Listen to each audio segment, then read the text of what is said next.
7 passos para uma vida de conquista. Quem lembra do primeiro passo? Qual foi?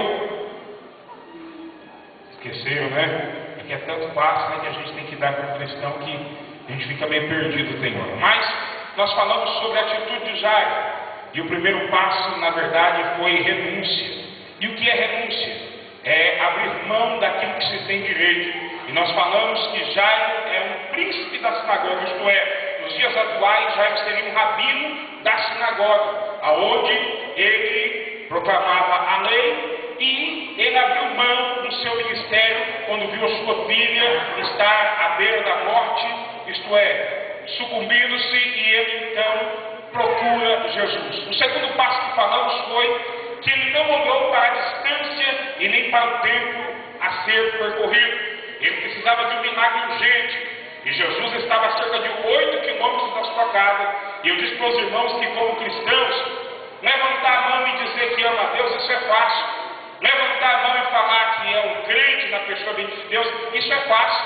Agora, viver na presença dele é onde encontramos maior dificuldade. Então, nós falamos que o tempo e a distância a ser percorrido, para nós, às vezes, é bem longo. E de que nós não podemos desistir, nós devemos seguir a nossa jornada. O terceiro passo a qual falamos foi que quando Jairo chegou até Jesus, ele se prostrou. Lembrando que a palavra prostrar, isto é, ele se curvou, reverenciou ao Senhor Jesus.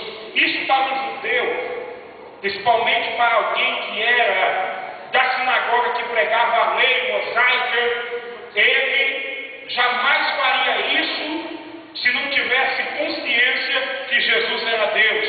Porque um verdadeiro judeu, ele prefere morrer da pior espécie, da pior forma, do que se curvar para outra coisa a não ser Deus. Temos o exemplo de Sadraque, Mesaque e Abednego, temos o exemplo aqui de Mardoqueu. O quarto passo foi que depois de ele ter prostrado e adorado o Senhor, ele lançou sobre ele toda a sua ansiedade. De que forma? Ele contou para Jesus a sua história.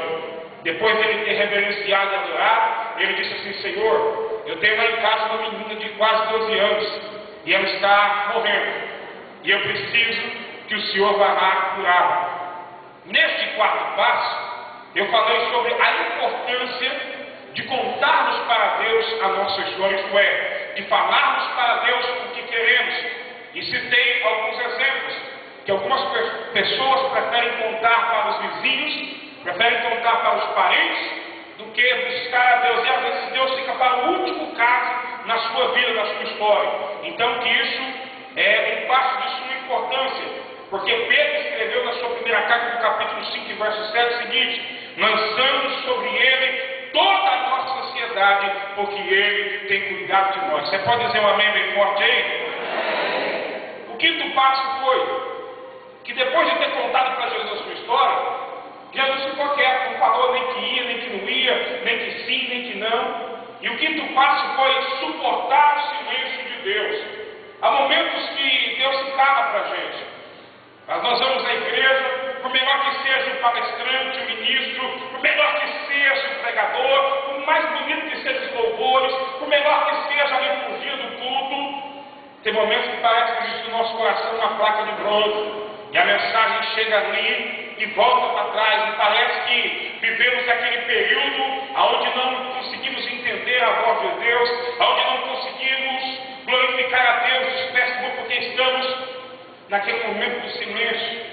E há um tempo, isso nos traz algumas consequências. Eu disse que o silêncio de Deus nos traz dores, ansiedade, nos traz medo, desespero e tantas coisas mais. O silêncio de Deus nos causa. Mas que já suportou tudo isso.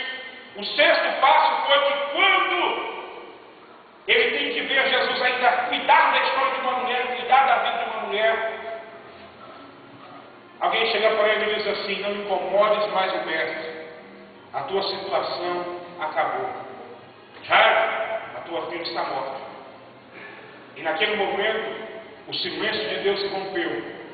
E Jesus disse para ele assim: não temas, crê somente que ela será salva. Jairo conseguiu crer contra a realidade, contra a esperança. E nós falamos aqui que a tua esperança, isto é, o que é esperança?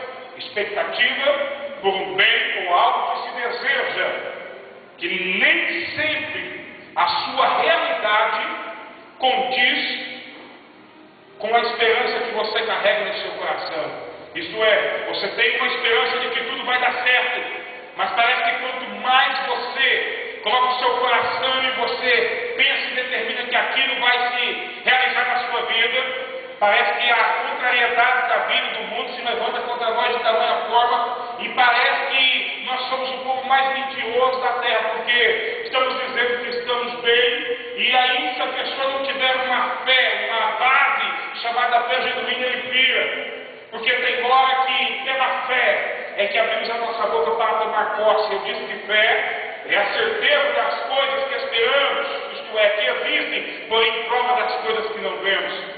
E nós precisamos ter fé, acreditar. Não importa como esteja a tua situação, o que importa é que Deus está vendo todas as coisas e Ele tem poder de mudar a tua vida para sempre. Só Deus tem poder. Porque se Ele não fizer, meu irmão, quem é que pode fazer?